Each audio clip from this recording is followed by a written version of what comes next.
away, sinumbagay, pinatiyanay, dili man kasinabtanay, adunay pagbahin-bahin, sulod sa pamilya, kalisod ani. Sao na lang nato ang kalinaw, maangkon sa kalibutan, dungag rata sa problema sa kalibutan.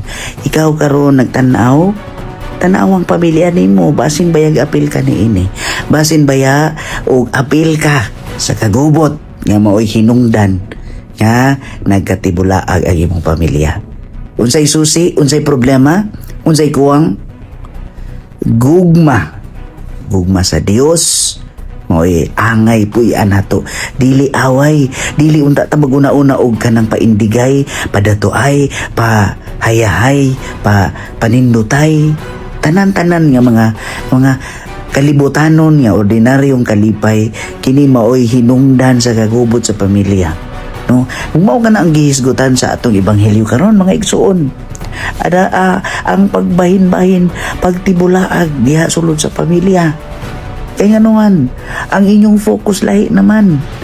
Sagara nato ang na-focus. Kwarta. Daw ka. Hakog ka.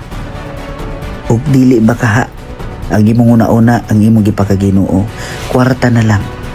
Antod ang imong mga kaigsuunan, imong sulod sa pamilya, imong banay, imong pamilya, di na mo magkasinabtanay tungod lang sa kwarta. O dili ba kaha tungod kay nisikat na siya, tungod ba kaha kay mas hayahay siya.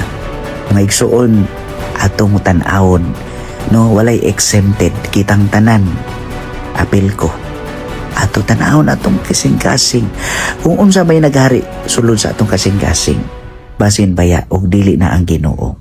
O kung walay gugma, kuwang ang gugma nga gipakita ni Kristo alang kanato, wala nato kini masunod. Maoy sugod sa pagbahin-bahin, maoy sugod sa bungkag nga pamilya.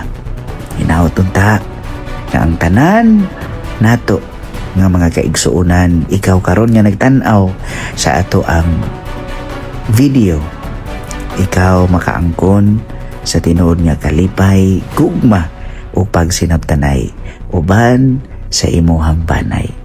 Ang Dios sa kanunay manalangin ka natong tanan sa ngalan sa Amahan ug sa Anak ug sa Espiritu Santo.